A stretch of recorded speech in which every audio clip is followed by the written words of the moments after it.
Magandang araw mga kakotsero. Ito na naman po ang inyong lingkod na si Jigs na magbibigay sa inyo ng giya ngayong araw ng Sabado. Ngayon po, no, meron po tayong siyam na magagandang karera at ang lahat po ng karera po ngayon ay may premyo, no? Sa tingin ko, pwede magkadihaduhan. Kung may magaganda kayong pili na dihado, kunin nyo po, no? Uulitin ko po, itong aking giya ay purely review and analysis ko lamang at walang halong information. Simulan na po natin. Race number 1, Pilracom Rating Based Handicap System Race, Class 5, 6 to 10 split, 1,400 meters ang distansya. At dito po may 7 kalahok. Dito mapapansin natin, no, yung nagbabalik, no? Wallop, kabayo ni Mr. Patrick Uy, nasasakyan ni John Alvin Guse, no? Itong laban na to, grade 1 sa kanya to. At lalo pa, may premyo, no? Sa tingin ko, nakakalamang po ito, Wallop, no? Sa tingin ko, pwedeng magbigay ng magandang laban sa kanya, yung numero 6 na Advocacy, coupled with Gugma. Si Gugma, may preba rin pong maganda yan. Nag-1 13 rin po sa 1,200 meters yan, no? Pero sa tingin ko, medyo mas lamang para sa akin yung numero 1, Wallop, no? Kaya dito sa race number 1, magdadalawa po ako dito. Doon ako sa numero 1, Wallop. Panigundo ko, numero 6, Advocacy, coupled with Gugma. Sa race number 2, Pilracom Rating Based Handicap System Race, Class 5, 6 to 10 split. Another 1,400 meter distance. At dito may 6 na kalahok. Dito, matutunghayan din po natin yung nagbabalik, no? Yung diremating numero 1, Kulmam, no? Napapatnubayan po ng may gamay sa kanya na si Jeffrey Bakaykay. Sa tingin ko, lamang po ito, no? Ang tingin ko pwedeng magbigay ng magandang laban sa kanya yung numero 3 na si Humble Strike. Napapatnubayan ni Jomer Storke, no? Sa tingin ko, magdadala ng unahan dito yung numero 2 na Aidas Pet, Beyond Smart at si Bang, no? Kung magkakaroon ng pressure sa unahan, lalong mapapabor sa unong Kulmam at numero 3 na si Humble Strike. Kaya dito sa race number 2, magdadalawa na lang po ako rito. Doon ako sa numero 1, Kulmam. Panigundo ko naman po, numero 3, Humble Strike.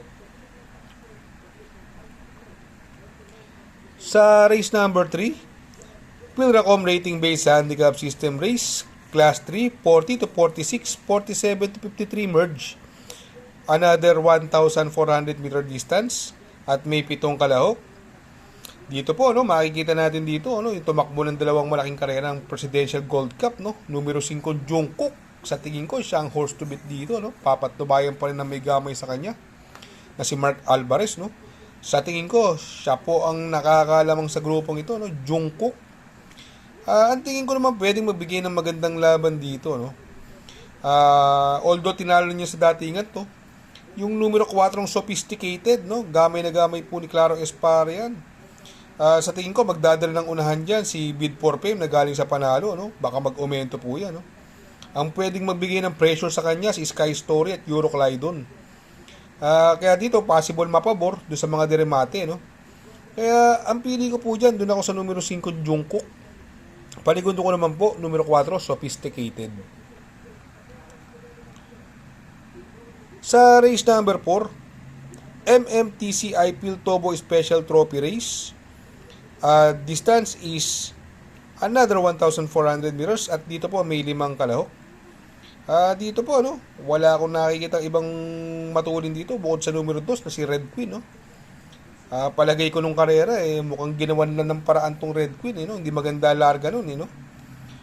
Para sa akin, itong race number 4, sosoloin ko na po yan, numero 2, Red Queen. Sa race number 5, Pilracom Rating Based Handicap System Race, Class 4, 28 to 33. Another 1,400 meters distance at dito may 8 kalahok. Dito po, anybody's race dito, no? Although possible pwedeng magdala ng unahan dito si Inclusion at pwedeng magbigay ng pressure sa kanya yung 4A na si Basket of Gold, no? Kung magkagayon pa man, pwedeng manalo dito yung mga deremate, no? Andyan si Magandang Dilag, Winner Parade, no? Big Battle at saka si Early Voting, no? Dito Kaya si Mahusayay, pwede rin rumimati yan, no? Kaya dito, no, kung mauuna naman si Inclusion, sa tingin ko may panalo din yan kung sakaling hindi lulutsahin ni Basket of Gold, no? Pwedeng makabuo ng area, no? Magandang diado po yan, no? Kaya dito sa race number 5, magtatatlo po ako dyan. Doon ako sa numero 3, magandang dilag. Panigundo ko, numero 6, winner parade. At isasama ko pong pandiado, numero 1, inclusion. Sa race number 6, MMTCI Piltovo Special Trophy Race. Distance is another 1,400 meters at dito po may 5 kalahok. Dito, no, galing sa panalo to, no, Dakota Elegance, no, ang ganda rin po ng preba niyan, 1.27, no. Kaya lang, may mabilis din po dyan, yung numero 2 na si Eyazaki, no. Alam naman nating siguradong ipipilit ni Jan Alvin mauna yan, dahil magaling pong mauna yan si Eyazaki. At bugbuging kabayo po yan, eh. Si Eyazaki, kung sakaling magkaroon po ng pressure sa unahan na pwedeng lumimati po yung galing sa segundo, numero 3, Viva de Oro, nasasakayan ng may gamay sa kanya ni Bumbong Villegas. At ito, pwede ko isamang magandang diado to, no?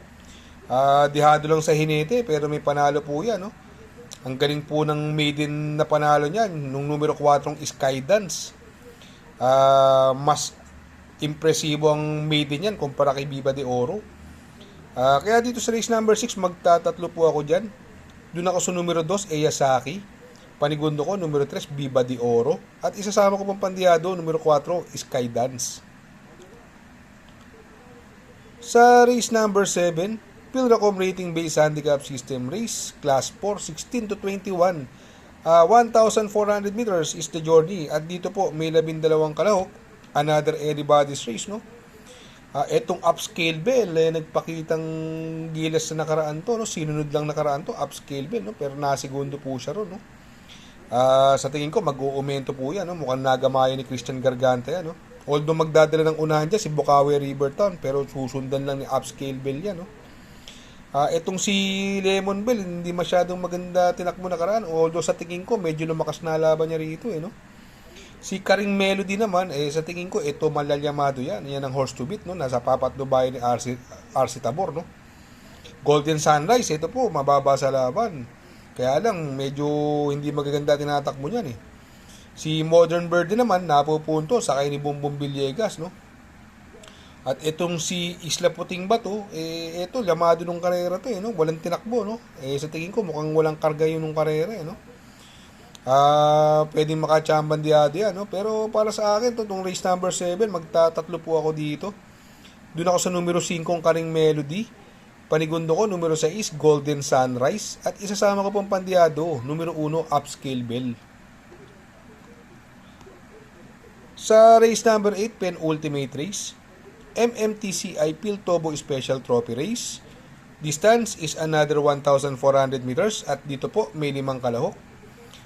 Although si High Roller, no, nagpagpag lang ng kalawang nakaraan niya, no, at saka ang balita ko diyan, inayaw lang nung karera yan, ni High Roller, no. Sa tingin ko, paglabas ito dito, sobrang mananalo to, no. Ang pwedeng makalaban niya po dyan, yung Amor My Love, no, Gold Rush, na galing sa panalo. At ito, pandiado ko po lagi ito, numero 5, Summer Rule, no. Baka iuna ni R.A. Bass ito, no, si Summer Rule, no. Magandang diado po yan. Yung High Roller naman, kung sakaling bumalik yung buti, sa tingin ko, mahihirapan naman silang talunin yan. Kaya dito sa race number 8, magdadalawa na lang po ako. Doon ako sa numero 1, High Roller. Panigundo ko naman po, numero 5, Summer Rule. Sa race number 9, last and final race, Pilracom Rating Based Handicap System Race, Class 5, 5 placer. Distance is 1,400 meters at dito po may 9 na kalahok, another anybody's race. Dito napipili ko rito, no, yung napupuntong numero 8 galing sa panalong celebrity, no. Ang ganda ng panalo nakaraan niya, no, nasa kay King Flores, no. Sa tingin ko pwedeng magbigay ng magandang laban diyan yung numero 4 Jeng Sadinap. Ito lately medyo magaganda na rin ang tinatakbo. Ang pwedeng magdala ng unahan diyan yung 1 for the road, 1 for the road. Ivan at si Panday Pira, no. Etong Gis City, no, ito bumaba ng rating basis ito, no. Kung magbabalik lang yung buti niya, sa tingin ko, yan ang horse to beat yan, Gis City, no? Kaya isasama ko pong pandiyado yan. Kaya dito sa race number 9, magtatatlo po ako rito. Doon ako sa numero 8, Celebrity. Panigundo ko, numero 4, Jeng Sadinap. At isasama ko pong pandiyado, numero 5, Gis City. Shoutout nga pala kay Sir Pax ng Barkadahan OTV. Located po siya sa 1139 New Antipolo Street, Corner Vargas. Malapit lang po sa Abad Santos, yung bagong ginawang tulay. Very convenient and attentive po ang mga tao. Pwede po kayong mag-EB at party while betting on racing. Shoutout kay Sir Arnel Mendoza. Please support his channel. Shoutout po, Sir Arnel Mendoza. Good luck mga kakutsero. Sana po matapat ang ating giya at yung mga nakasunod. Sana po ay magsitama po kayo. Ako yung makikiusap lamang at makikisuyo sa inyo na please like, share, subscribe, and hit the notification bell para update kayo sa aking mga giya. Good luck po and happy racing.